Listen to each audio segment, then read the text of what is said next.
Hello students, आज मैं आप लोग के लिए अभी हम लोग जानते हैं कि अभी सेमेस्टर फर्स्ट 3 और 5 का एग्ज़ाम अभी बहुत ही नज़दीक है। अभी एग्ज़ाम आने वाले हैं, तो इसलिए मैं आज आप लोग के लिए CC1 का, जो कि फर्स्ट सेमेस्टर का है, हिस्ट्री ऑनर्स का, उसका कुछ इम्पोर्टेंट क्वेश्चन लेकर के आई जो एग्ज़ाम में आने वाले हैं, जो कि बहुत ही ज़्यादा इम्पोर्टेंट है। तो फर्स्ट क्वेश्चन जो है हमारा वो है describe the indigenous literary sources of ancient Indian history. ये बहुत ही इम्पोर्टेंट क्वेश्चन है क्योंकि लास्ट ईयर जो है वो आर्कियोलॉजिकल सोर्सेज पूछा था। तो इस बार जो है लिटरेरी सोर्सेज जो है क्वेश्चंस आने के बहुत ही ज़्यादा चांसेस है, क्योंकि रिपीट नॉर्मली नहीं करता है।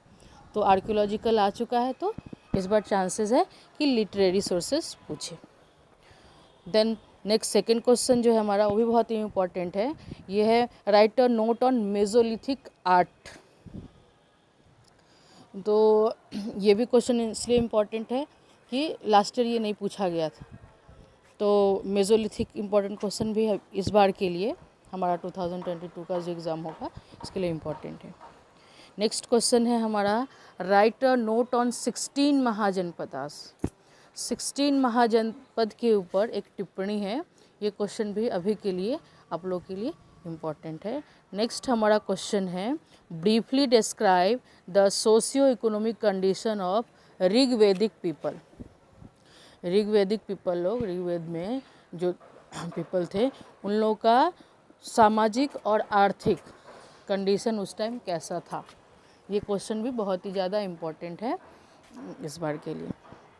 नेक्स्ट क्वेश्चन आता है right a note on Harappan town planning. Harappa से एक क्वेश्चन या इंडस वैली सिविलाइजेशन से एक क्वेश्चन हर ईयर रहता ही है। तो इसमें क्वेश्चन थोड़ा बहुत चेंज कर करके देता है। कभी जो है उन लोग का इकोनॉमिक स्टेटस के बारे में हड़प्पा का पूछता है, कभी हड़प्पा के या इंडस वैली सिविलाइजेशन के डिक्लाइन के बारे में पूछा जाता है। तो लास्ट ईयर डिक्लाइन आया था, पतन के कारण आए थे। तो इस बार मुझे जहाँ तक लगता है कि हड़प्पन टाउन प्लानिंग जो है आप लोग के लिए इम्पोर्टेंट है, क्योंकि अभी तक पूछा नहीं है क्वेश्चंस एग्ज़ाम में। तो हो सकता है कि ये क्वेश्चन जो है इम्पोर्टेंट है आप लोग को। नेक्स्ट क्वेश्चन है last 6th number question, determine the fundamental differences between Buddhist and जैना रिलीजन। तो इसमें जैना बुद्धिस्ट रिलीजन पे भी नॉर्मली क्वेश्चंस आते हैं। तो कभी डिफरेंस में पूछ देता है, दोनों में डिफरेंस बताओ। कभी दोनों में से किसी एक का प्रिंसिपल्स पूछ देता है। तो अगर आप लोग डिफरेंस अगर अच्छे से कर लेते हो तो आप लोग को दोनों के बारे में आइडिया हो जाएगा, जैना रिलीजन के बारे में भी और बुद्धिस्ट रिलीजन के बारे में। तो अगर डिफरेंस आता है तो ठीक है, जैसे आपने याद किया उसे लिख सकते हैं। अगर डिफरेंस नहीं भी आता है तो अगर जैना रिलीजन के बारे में आता है तो आपने डिफरेंस में जो जैना के बारे में याद किया होगा वो इसमें लिख सकते हैं, और डिफरेंस में आपने बुद्धिस्ट के बारे में भी याद किया होगा तो बुद्धिस्ट वाला पॉइंट इसमें, अगर बुद्धिस्ट का टीचिंग्स आता है, डॉक्ट्रिन आता है तो आप लिख सकते हैं। मतलब ये क्वेश्चन तैयार कर लेने का मतलब है कि आपने एक क्वेश्चन तैयार किया है तो आपका 3 क्वेश्चन ऑटोमेटिकली तैयार हो जाएगा।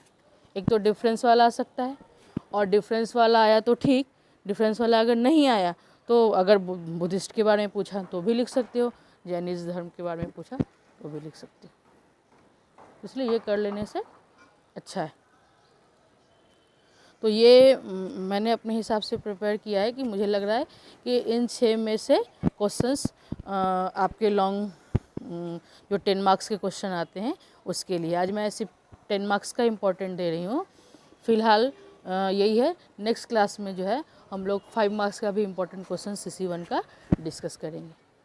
तो अभी समय बहुत ही कम है, तो आप लोग जो है इस क्वेश्चंस को पढ़ना तैयार शुरू कर दीजिए। मैं इसके आंसर्स भी दूंगी।